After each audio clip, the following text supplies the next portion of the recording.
Boa noite a todos. Meu nome é Ana Paula Brandão de Almeida, sou advogada e militante partidária. Na live de hoje, o presidente da Câmara Municipal de Cariacica, César Lucas, irá receber o doutor Marcelo Machado, médico e diretor do PA do Trevo, num bate-papo sobre a saúde de Cariacica frente à pandemia do coronavírus. Nós teremos 4 blocos de 3 minutos, sendo que o primeiro bloco será a apresentação, segundo bloco, contexto da pandemia no município, terceiro bloco, protocolo de atendimento, e o quarto, as possibilidades de estrutura da saúde de Cariacica. Eu gostaria de conversar com o presidente sobre a experiência que ele teve com o coronavírus, para ele falar um pouquinho para a gente o que ele passou. E aí, presidente, a fala do senhor. Boa noite, Ana Paula, boa noite, Marcelo, doutor Marcelo, meu amigo, né, médico, humano, né, batalhador, uma pessoa que conhece bem a saúde da nossa cidade. Tive o privilégio de conceder o título de cidadão cariaciquense, então hoje ele é o nosso morador da nossa cidade, conhece bastante a nossa luta. Na realidade, o coronavírus, né, a epidemia mundial, eu tive a experiência negativa de passar por esse processo, e ele não, agora, como diz os especialistas, ele gerou outra doença, né? Não só a doença econômica, mas também a doença clínica, né? Foi uma experiência muito, muito difícil. Realmente, quando o vírus vira comunitário, a gente não sabe de onde vem. Eu tinha tomado todos os meus cuidados, né? Ainda tomo hoje, mas tinha tomado mais. É uma experiência, Ana Paula, que ainda estou em efeito de recuperação, né? Claro, muito mais mental do que diagnóstico. Estou diagnosticado, já não transmito mais, já tenho, mas eu uso máscara, faço protocolo, falo sobre isolamento social, mas é um vírus muito, muito novo, né? O mundo não conhece ele ainda, né? Por isso que é importante a gente hoje debater. Queria muito agradecer o Marcelo por estar aqui, né? O Marcelo vai poder trazer dados importantes para a cidade. Acho que a informação é o nosso papel como gestor, né? Como político, como vereador, pessoa desse município, que a população me deu o privilégio de ter 2 mandatos. Estou terminando o segundo mandato agora como vereador. A população me deu esse. Então, nós temos desde o primeiro dia, onde foi detectado o isolamento social, nós temos agido firme e forte, não só em fazer propostas de políticas públicas para o combate ao coronavírus, mas também em fazer informações, em trazer conteúdos, em deixar as pessoas informadas. De todas as formas do nosso mandato, nós estamos colocando nosso mandato à disposição, né? E por isso que o vírus foi uma experiência muito ruim, Ana Paula, mas no mesmo tempo foi uma experiência onde a gente viu que realmente não para só na doença. Agora que tem outros tipos de doença, nós temos que lutar também para ajudar a população. Está passado para você a palavra, Paulo. Era mais ou menos isso que eu queria te dizer. Então, agora eu vou passar a palavra para o doutor Marcelo, para ele se apresentar, falar sobre a sua experiência. Boa noite, Ana Paula. Boa noite, César. Eu agradeço, né, o convite, né, e estou sempre à disposição para ajudar no que for possível, né. Realmente, como o César falou, na função que eu estou como diretor do pronto atendimento, eu tenho acompanhado de perto a situação do Covid, né, no município de Cariacica e no mundo, né. Realmente é uma doença que surgiu, ninguém esperava, e uma doença grave, né, que acaba atingindo todos os perfis de pessoas, né. Tem um perfil que tem mais complicação, que seria o idoso, as pessoas com comorbidades, mas também é uma doença que gera medo, porque vez ou outra você vai ver uma pessoa saudável, jovem, que vai ter um quadro grave e em algumas situações indo até a óbito. Então essa doença criou um pânico muito grande, né? E está, de certa forma, testando todos os serviços de saúde do país. E Cariacica, né, tem uma peculiaridade, né? Cariacica é um município que nós não temos nenhum hospital estadual, né? Isso gera uma concentração de atendimento muito grande em nossas unidades de pronto atendimento, que seria o PA do Trevo, né, o PA de Bela Vista e o PA de Nova Rosa. Então, essas estruturas estão sendo sobrecarregadas, né, e estão a cada dia tentando se adaptar para oferecer o melhor possível à população. E, realmente, dentro do PA do Trevo, a gente pode dizer que o número de pacientes com quadro suspeito e confirmado de Covid, né, aumentou muito, né? Esses pacientes chegaram, é um perfil novo de doença, é uma doença que requer toda uma mudança estrutural para separar o tipo de atendimento dos gripais dos não gripais, né? E o percentual de internação desses pacientes é muito maior do que das outras doenças, né? A gente no PA, lembrando aqui que PA não é o local para o paciente ficar internado. O correto seria o paciente chegar, ter o primeiro atendimento e a regulação de leitos do Estado disponibilizar um leito para esse paciente. Só que isso, com o Covid, a gente tem visto que o número de pacientes que permanecem no PA com indicação de internação aumentou muito. A gente tinha uma média de 150 pacientes internados por mês no PA, a gente já está chegando aos 300. Então, isso é um impacto muito grande. E o perfil desse paciente é um paciente muito mais grave, né? Que ele requer medicações de alto custo, requer tratamentos intensivos, né? Hoje, nossa emergência, ela contém 4 leitos, e esses 4 leitos têm um suporte avançado com monitor, com ventilador, para dar estrutura a esses pacientes. E hoje a gente vê que esses leitos estão tendo uma ocupação muito maior do que antes.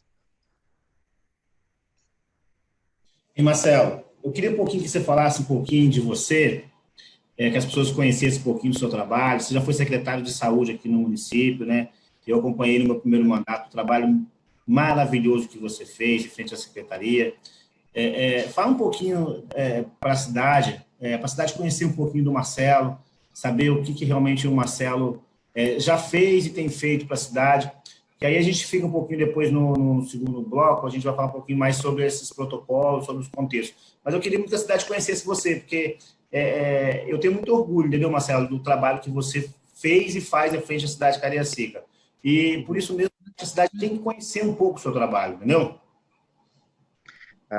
César, como você já falou, eu já ocupei o cargo de secretário de saúde de Cariacica, né? E acabei conhecendo, né, toda a estrutura, desde a atenção básica até a rede de urgência de Cariacica, né? E realmente é um desafio, né? Muitas melhorias foram feitas nesses últimos anos, né? Mas é um caminho longo, né? A saúde sempre é uma dificuldade. E eu agora, né, eu ocupo o cargo de diretor do PA do Trevo, né? Porque, de certa forma, eu já conheço a cidade, a estrutura, né? Eu sou médico, né?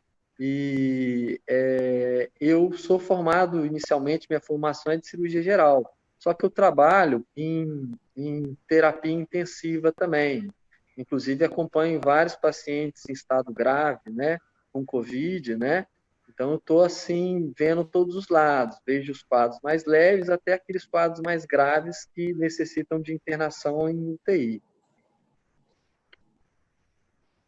Você, Ana? Então, o senhor já falou mais ou menos sobre o contexto, né, da pandemia do município. O senhor quer falar mais alguma coisa sobre esse assunto? Não, passa a palavra para o César.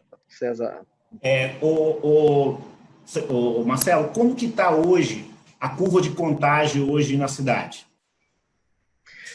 Então, a gente notou nas últimas 2 semanas uma diminuição, não uma diminuição importante, mas assim, a gente chegou há 2 semanas atrás a ter dias que a gente admitiu 10, 12, 15 pacientes graves, né, que tiveram que ser admitidos na emergência.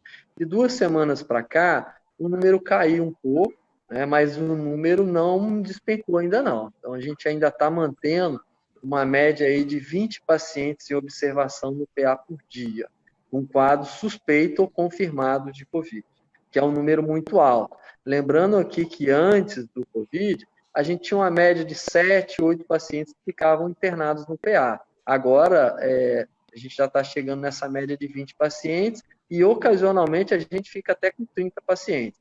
Lembrando que esses pacientes, o governo do estado, por meio da Central de Regulação, faz a transferência para as referências hospitalares, que são várias, né? Mas principalmente o Hospital Jaime Santos e o Dório Silva. Então, é uma doença que ainda não está em controle no município de Cariacica. A gente vê novos casos graves chegando diariamente, mas com uma diminuição relativa, pequena, nas últimas 2 semanas. Então, assim, a gente pode analisar que a curva está estabilizada, então, hoje. Ela não tá em crescimento. Eu tenho notado isso aí, que nas últimas 2 semanas diminuiu um pouco e estabilizou. Mas, assim, é uma questão também que a gente tem que aguardar mais um tempo para ver se essa tendência de estabilização vai se manter. Pode ser que não, né? A gente ainda tem que aguardar para poder avaliar, né? Claro que as medidas de isolamento estão contribuindo a essa estabilização. Então, a gente tem que manter muita atenção nessa curva aí para ter as atitudes certas no momento certo, no isolamento no momento certo, adequado, para que isso também não dispare e a gente acabe perdendo o controle.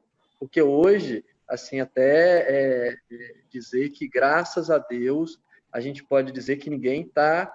Claro, é uma doença grave, que tem uma mortalidade grande, mas hoje a gente pode dizer que ninguém está evoluindo para óbito por falta de assistência, não. Todo mundo está sendo atendido, a gente está conseguindo dar esse suporte, sim. Doutor Marcelo, a gente acompanha a saúde Cariacica desde criança, que eu sou praticamente nascido aqui, né? E a gente sabe o nosso sonho do hospital geral, né? Nós temos 400 pessoas, não só Cariacica, mas temos Viana aqui, que tem mais 70, 80 mil pessoas também. Temos Santa Leopoldina, temos Domingos Martins, temos Guarapari, temos cidades de Santa Maria, cidades aqui muito vizinhas. E a gente, assim, o PA hoje, ele é exclusivo de Cariacica, né? Ou ele hoje também ele é uma referência para esses municípios do lado do que nós temos aqui. Já temos gente de Viana, temos gente de Santa Leopoldina, temos gente de todas esse ao nosso redor. Então, César, foi bom você lembrar isso aí. Hoje a gente tem uma média aí em torno de uns 10% dos atendimentos do PA do Trigo são de munícipes de outros municípios, né? Aí inclui Viana, inclui os municípios da região serrana, como Santa Leopoldina, Santa Maria, Domingos Martins também, e uma parte de Vila Velha também a gente acaba atendendo. Então, isso é uma rotina, em torno de 10%. O senhor acha que a gente, como hospital geral na cidade, né, a gente poderia diminuir esse fluxo de atendimento no PA hoje? Então, o hospital geral realmente é uma necessidade, né, para a região toda, para esses municípios todos, e com certeza ele melhoraria muito a assistência, porque hoje a gente tem no PA, o perfil dele é realizar o primeiro atendimento, só que o PA, até explicar às pessoas, no PA a gente não tem uma estrutura hospitalar. No hospital, a gente teria uma série de especialidades, teria uma equipe de cirurgia geral, equipe de neurologia, equipe de cardiologia. Então, são equipes para tratamentos mais intensivos. E o PA, a gente não tem essa estrutura para manter isso aí. Então, o hospital seria uma coisa muito importante para o nosso município e para os municípios do entorno. Qual a diferença hoje, doutor Marcelo, de um protocolo com sintomas leves com sintoma grave? Então, hoje, o que a gente fala em suspeita de Covid, né? Qualquer quadro respiratório, ele é considerado uma possibilidade de ser um quadro de Covid, né? Porque os sintomas do Covid, inicialmente, são quadros semelhantes a um quadro gripal, como coriza, tosse, dor no corpo, dor de cabeça, uma febre. Então, esses são os sintomas leves. O que a gente chama de sintomas moderados a graves? Seriam aqueles pacientes que, além desses sintomas, do quadro gripal simples, começam a apresentar, por exemplo, uma febre persistente, muito alta, uma tosse muito frequente, às vezes uma tosse com eliminação de sangue, E, mais importante, a falta de ar, que é uma queixa, né, de alerta, né? Quando a pessoa começa a ter uma falta de ar acima do normal. Por exemplo, ela sobe um lance de escada e já começa a ficar cansada, um cansaço assim exagerado. Mas nesses casos é uma possibilidade, né, de ser um quadro mais grave, e esses pacientes têm que procurar um serviço de urgência para fazer uma avaliação médica, fazer um exame radiológico, né, para poder ver se ele realmente tem uma doença mais avançada. E fazer também os exames diagnósticos, né, que são os testes rápidos e o SUAB, né? São exames para a gente confirmar se a pessoa tem ou não. O exame clínico, né, do médico, ele é suficiente para o diagnóstico ou tem que ter o exame de sangue ou SUAB para poder confirmar o diagnóstico? Então, para a gente confirmar... Em cima disso, a minha pergunta é o seguinte, nós temos esses exames no PA, está sendo feito, né? Então, realmente, para a gente confirmar, a gente precisa dos exames, né, específicos. Falando um pouco dos exames, até mesmo para orientar a população. Nós temos basicamente 2 exames. Tem o exame do SUAB, né, que é coletado a secreção do nariz e da garganta do paciente, e tem o exame chamado teste rápido, que é feito com uma gotinha de sangue retirada do dedo. Só que a gente tem que lembrar que esses exames eles devem ser realizados no período correto. E se você fizer ele no período errado, ele vai dar um resultado negativo ou um resultado falso negativo. Um exemplo, esse exame do SUAB, que é da garganta e do nariz, ele tem que ser feito entre o 3º e o 7º dia. Nem antes, nem depois. Se você fizer ele antes ou depois, mesmo que a pessoa tenha Covid, pode ser que esses exames deem negativo. Tem que ser feito nesse período, do 3º ao 7º. Já o teste rápido, ele tem que ser feito após 7 dias de evolução. Se você fizer ele antes de 7 dias, mesmo que a pessoa tenha o Covid, ele dá negativo. Então, esses exames, eles têm que ser feitos no momento certo. Agora, vale lembrar que esses exames, as pessoas acham que é a Secretaria de Saúde de Cariacica ou é o PA que disponibiliza. Não é. Esses exames vêm do Estado. O Estado que disponibiliza para a gente esses exames. E o quantitativo que eles dispensam para a gente é para um perfil de paciente. Não é todo mundo que vai colher esses exames, infelizmente, né? Deixar claro aqui que não somos nós que definimos. Mas esses exames são realizados para quem? Para os pacientes com quadro respiratório grave, que precisam de internação, e para alguns doentes específicos, como, por exemplo, os profissionais da saúde, né? Porque esses aí, se contaminados, eles acabam contaminando os outros pacientes. Para os profissionais das forças de segurança, os policiais, os bombeiros, os agentes penitenciários, para gestantes, né? E para pessoas com comorbidades, por exemplo, aquela pessoa que tem um quadro respiratório, mas também ele tem um quadro de diabetes, tem um quadro de insuficiência cardíaca, um quadro de problemas hepáticos. Então, para doentes crônicos, doentes com comorbidades. Não é para todo mundo, infelizmente. Existe um protocolo, né, definido pelo Estado para coletar ou não esses exames. O senhor até entrou no bloco 3 sobre o protocolo de atendimento e eu acho assim, fico muito feliz porque o município de Cariacica precisa, os cidadãos precisam saber essas informações, que realmente a informação é uma coisa assim maravilhosa, e eu até agradeço o senhor por tudo isso que o senhor está, pelas informações que o senhor está passando, né? E aí, eu passo essa palavra novamente para o presidente, porque, presidente, o senhor quer falar mais sobre o protocolo de atendimento ou já podemos ir para o bloco 4? Eu acho que eu queria fazer mais uma pergunta para o Marcelo, que, por exemplo, as pessoas acordam de manhã e é natural. Eu fiz 2 testes rápidos e do negativo. Então, eu sou prova viva de que não adianta fazer o exame na hora errada, que ele vai... E acabou me atrapalhando a minha recuperação, porque eu não deu negativo, eu achei que eu não tinha o Covid, e aí o meu quadro foi piorando, E quando eu acabei fazendo na hora certa, que eu descobri que eu comecei a conseguir a me recuperar. Mas, doutor Marcelo, as pessoas acordam de manhã com febre, falta de ar, dor de cabeça, e elas não têm outro lugar para ir a não ser o PA, né? Pega o seu ônibus lá de Nova Rosa da Penha, lá de Flechal, lá de Rio Marinho, a cidade do todo, né? Lá de Bela Aurora, de todos os seus lugares, pegam e vão para o PA. Chegam lá, a expectativa delas é que elas saiam com o diagnóstico de que elas têm ou não têm. De que forma isso é construído, né?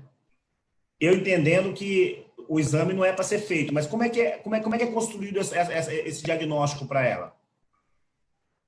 Então, existe um protocolo que é definido pelo Estado, né? Lembrando outra questão aqui também, que esse exame do SUAB, né, que é colhido na garganta, no nariz, as pessoas às vezes confundem ele com teste rápido e às vezes acham que o resultado dele sai na hora. Mas esses exames são complexos. Esses exames, quando a gente colhe no PA, que tem que ser colhido entre terceiro e sétimo dia, vamos frisar isso aí, de evolução, eles são encaminhados para o laboratório do Estado, que é o LACEN. E esses resultados de exame demoram muito, às vezes demora 7, 8 dias. Então, são exames que são demorados e não são de responsabilidade nem do município, nem do PA, é o Estado que faz. Então, realmente, isso acaba confundindo as pessoas. Então, o mais importante, como eu falei, qualquer quadro gripal é suspeita de Covid.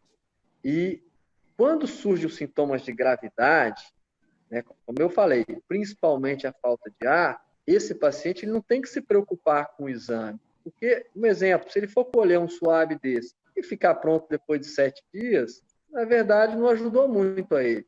Mas ele precisa saber que se ele tem algum sintoma de gravidade, ele precisa de um serviço para poder ser avaliado para o médico, até mesmo para ver a gravidade.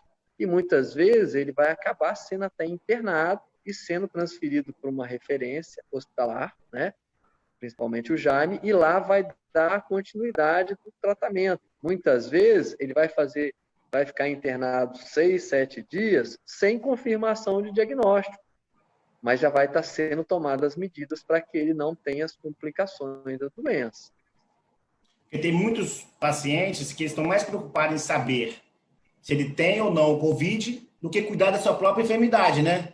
Porque o mais importante é você cuidar da sua enfermidade, é você realmente se curar, né? Porque demora muito. Uhum. Mas hoje, doutor Marcelo, hoje o PA, não sei se o senhor tem esses dados em mãos aí, mas hoje o PA, ele atende hoje quantas pessoas mensal de Cariacica? O senhor tem essa informação? No geral? Indica exclusivamente de Cariacica? É. Então, nossa média de atendimento até março era em torno de 22 a 24 mil atendimentos por mês, de crianças e adultos. Depois de março, com a pandemia, esse número caiu para em torno de 15 mil atendimentos por mês. Então, não caiu tanto. Só que o perfil do paciente atendido mudou. Antes a gente tinha pacientes com quadro clínico não grave, e agora a gente, apesar do número de atendimento ter caído, a gente aumentou o paciente para ser internado, aumentou a gravidade desses pacientes, aumentou o número de pacientes internados na nossa emergência. Então, isso mudou um pouco o perfil. E como eu falei, desses 15 mil que a gente está atendendo, lembrando que nossa média era 22 mil, 23 mil, realmente 10% são dos outros municípios, como você falou, 90% é de Cariacica. Uhum. Recentemente o município anunciou que agora está fazendo uso da cloroquina no protocolo, né? De que forma que é usada? É no grave? Como é que é? As pessoas ainda acreditam, né? Que eu sou um que cheguei lá no hospital sem muita informação. Isso quem define é o paciente ou é o profissional? Ô César, a questão da cloroquina, assim, não existe ainda nenhum trabalho que diz que ela é eficaz, da mesma forma que não tem trabalho dizendo que ela não tem efeito nenhum.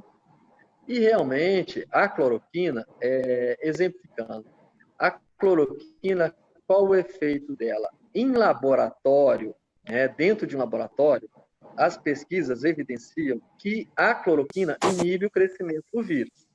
Claro, isso dentro do laboratório. Então, isso é um fato verídico. Agora, comprovar cientificamente que ela tem efeito na diminuição, digamos assim, na eliminação do vírus na pessoa, vários trabalhos estão sendo feitos. Então, esses trabalhos são trabalhos grandes e os resultados não chegam rápido, mas estão sendo feitos. Agora, sim, existe, vários serviços hospitalares aqui do estado usaram a cloroquina e estão usando. Então, é uma possibilidade. Se fala muito que é uma doença, que é uma medicação que tem efeitos colaterais. Quanto a isso, é um pouco de exagero também. Por quê? Você vê que a cloroquina, ela basicamente, fora essa indicação do Covid aí, ela é usada em algumas doenças, como a malária, como doenças autoimunes, como a artrite reumatoide, como o lúpus.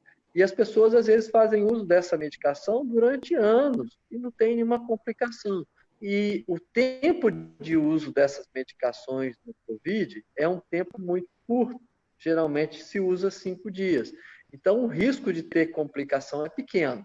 Então, onde eu quero chegar? Eu acho que é um direito do paciente que no momento que ele faça o diagnóstico de que está com Covid, que ele use. Claro que ele tem que ser orientado das possibilidades de complicação da medicação, como eu falei, não são grandes, mas eu acho que é um direito do paciente, mesmo porque não tem ainda uma definição quanto ao uso. Então, é uma junção entre o paciente e o médico, é uma decisão dos dois, né? Na realidade, né? Isso.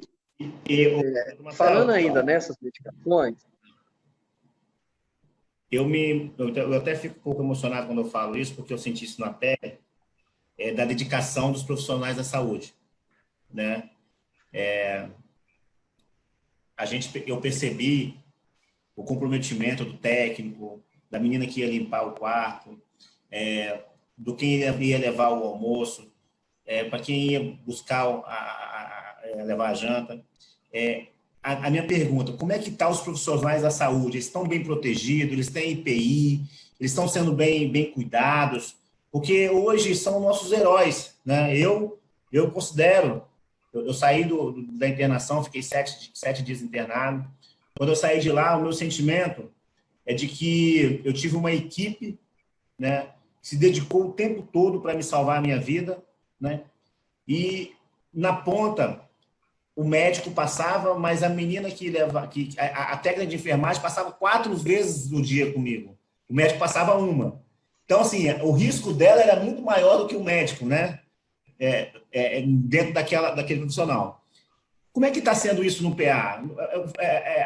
Nós temos muitos heróis infectados, eles estão conseguindo ter certinho as IPIs? Você pode falar um pouquinho sobre isso para a gente? Então, César, aqui no PA, nenhum esforço nem recurso, né, foi poupado para poder oferecer total segurança aos funcionários, né? Como a gente fala, são vários equipamentos. A gente fala, tem as máscaras, né, a máscara cirúrgica, a máscara N95, que é aquela que protege um pouco mais. Tem os capotes, esses capotes têm vários tipos de capote, mas a gente usa mais os capotes impermeáveis, né? A questão de luva, gorro, aquele protetor facial, óculos. Então, tudo isso foi dispensado aos colaboradores. Tudo isso foi feito. Foi feitas as mudanças no fluxo, né, para poder atender os pacientes com quadro suspeito em uma área separada dos demais, né, para evitar a contaminação entre si. Os próprios pacientes também, quando entram no PA, eles recebem uma máscara, né, para poder, quando eles não estão com a máscara, né, para poder eles evitarem também essa transmissão. Então, tudo a gente tem feito, né, questão dos EPIs. Porém, infelizmente, a gente teve vários profissionais, né, não só aqui no PA, como em todos os serviços de saúde, que acabaram, né, se contaminando e adquirindo a doença. O senhor tem a doença? Pegou a doença? César, assim, eu vou ser honesto com você aqui. Ou eu tive, Deus me abençoou de não sentir nada, que é o mais provável, ou eu não tive ainda, mas o meu grau de exposição, eu acho que eu já tive. Ana Paula. Então, vamos para o último bloco? Bloco 4, possibilidade de estrutura para a saúde de Cariacica. Nesse aí eu tinha que perguntar ao prefeito, eu tinha que perguntar ao Marcelo, não. Mas eu vou fazer a pergunta ao Marcelo com questão técnica, né? Marcelo, podemos sonhar, né? Nós estamos caminhando aí para um processo, não sei se vai ter processo eleitoral, mas eu já participei de 2 na cidade, e já participei de 3 também, e tivemos uma notícia boa ontem, que foi liberado, acho que 74 milhões de verba impositiva do governo federal para que possa fazer o hospital aqui. E queria aqui deixar de registrado que quando o ex-governador pediu para que a gente fizesse na Câmara um ato para poder aprovar uma doação de um terreno para que pudesse ser construído o hospital, fizemos essa aprovação em recorde, 24 horas, né? E a gente é cobrado na rua o tempo todo, né? Eu, desde o primeiro dia de que eu me tornei homem público, político, eu sou cobrado da população pelo esse hospital geral na cidade.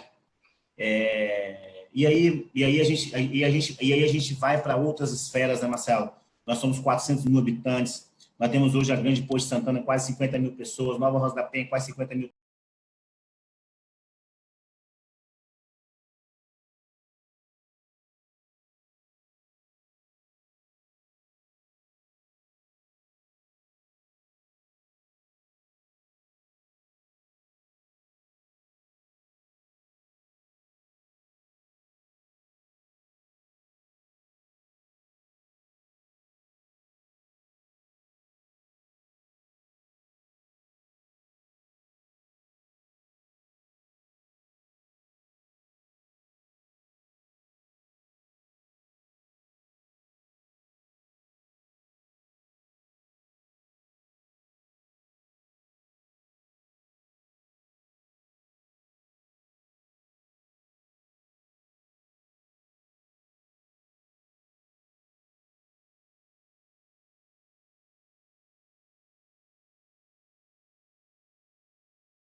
Tchau.